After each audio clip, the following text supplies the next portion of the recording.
आणि शेवटी लढाई करत असताना लढणं हे आमचं कर्तव्य आहे. आमची निवडणूक गोकुळच्या स्वाभिमानासाठी आहे. 5.5 लाख शेतकऱ्यांना न्याय मिळवण्यासाठी आहे. गोकुळची निवडणूक ही बिनविरोध काय नेमकं नाही म्हणजे माझ्याकडे तसा काही प्रस्तावच नाही आहे. मुळात मी अनेकदा जाहीर केलेला आहे. आणि शेवटी लढाई करत असताना लढणं हे आमचं कर्तव्य आहे. आमची निवडणूक गोकुळच्या स्वाभिमानासाठी आहे. 5.5 लाख शेतकऱ्यांना न्याय मिळवण्यासाठी आहे. आता चाललेली तिकडची भांडणं बघता गोकुळची एक हाती सत्ता असली तरच शेतकऱ्याचं भलं होणार आहे. आणि त्या दृष्टीनं आम्ही पॅनल करणार आहे.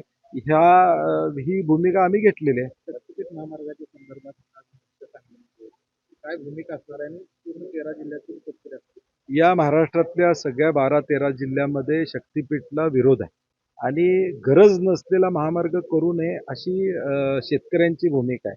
आणि म्हणून आज सांगलीमध्ये एक मोठा मोर्चा निघतोय. त्यामध्ये मी असेल, राजू शेट्टी असतील, जयंत पाटील साहेब असतील, आम्ही सगळेजण त्यामध्ये सहभागी होणार आहोत. अगदी पिकाऊ जमीन या ठिकाणी जाणार आहे. शेतकरी वाऱ्यावर या ठिकाणी पडणार आहे. आणि पुणे रत्नागिरी नागपूर हायवे असताना या महामार्गाची गरज नाही अशी आमची भूमिका आहे. खरे पण परवा दिवशी म्हणजे पुष्कळ दर वाढले. काय वाटते ना साठेबाजांचं एक नाही, मला वाटतं तसा साठेबाजारचा विषय नाही आहे. कारण की साखरेचं उत्पादन या ठिकाणी उत्पादनावर या सगळ्या गोष्टी अवलंबून त्या ठिकाणी असतात. परंतु साखरेची MSP वाढली पाहिजे ही साखर कारखानदारांची भूमिका शेतकऱ्यांच्या हितासाठी या ठिकाणी.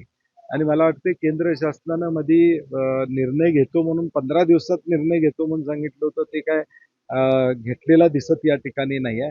आणि म्हणून त्याचा परिणाम आता बाजारामध्ये दिसतोय. परवा दिवशी ते होणार, ते पण लढणार आहेत, आम्ही पण लढणार आहे. आम्ही म्हणतोयच ना, लढलंच पाहिजे. कारण की त्याशिवाय शेतकरी या जिल्ह्यातला कुणाच्या बाजूनं आहे हे या ठिकाणी लक्षात येणार नाही. शेतकऱ्यांना त्यांचं हित कळतंय आणि ते हित बघून ते आम्हाला सहकार्य करतील अशी आम्हाला